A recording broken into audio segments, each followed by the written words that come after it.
China's college grads struggle to find jobs as youth unemployment rate hits 11-month high. As China's official youth unemployment rate in July hit an 11-month high, experts and young Chinese who spoke with the Epoch Times said that the real number could be higher and the reality of the job market is likely much worse. China's urban unemployment rate for youths in July, excluding enrolled students, rose to 17.9%, according to data released by the communist regime's National Bureau of Statistics on August 19. It increased from 14.9% in June and is the worst reading since August 2025. Taiwanese economist Edward Huang said the actual situation is likely worse, as the official employment figures include many short-term and temporary workers. International estimates generally place China's youth unemployment rate at over 20%, he told the Epoch Times. The rise in the unemployment rate stems primarily from China's slowing economic growth. Even the official figure hit the lowest in decades. China has set its lowest economic growth target in decades for this year, at 4.5 to 5%, the lowest since 1991. A second factor is the decline of domestic demand-driven sectors, especially real estate, meaning the major pillars supporting the economy are faltering, Huang said. Meanwhile, the export sector is grappling with cutthroat price competition. Consequently, when businesses look to cut costs, hiring young people is the first thing they forego. Xu Jin, a senior professional in China's capital market, also said that the actual youth unemployment rate is likely higher than 17.9%. According to the prevailing view among various institutions, it is no exaggeration to say that the true youth unemployment rate exceeds 20%, he told the Epoch Times. The Chinese regime embellishes youth unemployment figures by manipulating the calculation, specifically by inflating the denominator while deflating the numerator. This is achieved through adjustments to statistical criteria, she said. The youth unemployment rate covers only the urban labor force actively seeking work. Underemployment, low-wage jobs, and positions lacking benefits are classified as employment, he said. Large numbers of young people who have not been actively looking for jobs, rely on their parents for support, or prolong their student status by preparing for postgraduate entrance exams are excluded from unemployment figures, and rural hidden unemployment falls outside the scope of the statistics. The number of workers engaged in flexible employment in China stood at 280 million in 2025 and is projected to reach 320 million in 2026. Accounting for more than 40% of urban employment, according to a report released in June by the China New Employment Forms Research Center, a Beijing-based research firm. College graduates can't find jobs. The number of university graduates in China is projected to reach 12.7 million this year, an increase of 480,000 over last year. A vast number of young people are flooding the job market, only to face the reality that finding employment is becoming increasingly difficult.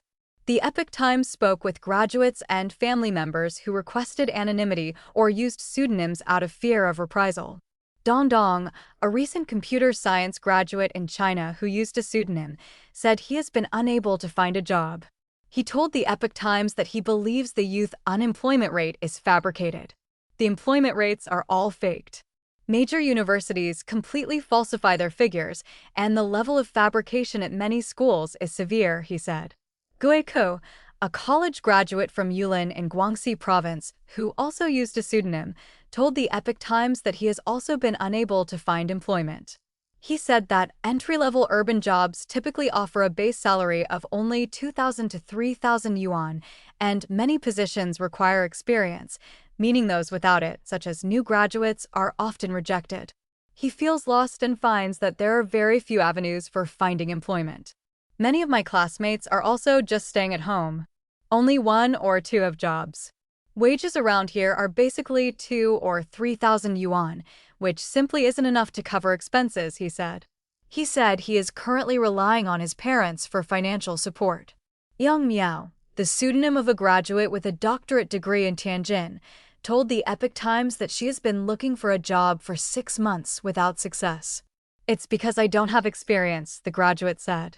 A parent of a female college graduate in Shenzhen, who requested anonymity, told the Epoch Times, My daughter hasn't found a job yet, and I'm so anxious and depressed that I can't sleep.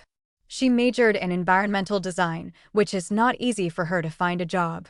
She attended an ordinary undergraduate college that didn't provide job placement assistance. For children from ordinary families, it's very difficult to find a way forward, even after getting a degree. After all the hard work put into raising a university graduate, the diploma has turned out to be nothing more than a worthless piece of paper. Now, not only can they not find a job, but they can't even land a part-time gig. All that schooling was for nothing. In July 2023, Zhang Dandan, an associate professor of economics at Peking University's National School of Development, pointed out in her research findings published in Chinese financial media outlet Caixin that if the approximately 16 million young people who are neither working nor looking for work, such as those lying flat or living off their parents, were counted as unemployed, the actual youth unemployment rate in China could have reached as high as 46.5%. Lying flat refers to young Chinese people's passive resistance to the stresses of life by choosing a simple, low-cost lifestyle with minimal effort and spending and not getting married, having children, or buying properties. Official measures fall short. 3 Chinese ministries, Human Resources, Social Work, and Civil Affairs, jointly issued a notice on optimizing urban and rural community jobs to absorb the employment of college graduates in August, requiring local governments to expand the recruitment of fresh graduates for grassroots community government positions and encourage companies to increase recruitment. Huang said that the cost of expanding government jobs to absorb new college graduates ultimately falls on the regime's tax revenue that is derived from economic growth. When the economy is struggling, the government's move to pour money into expanding grassroots-level positions merely makes short-term figures look better.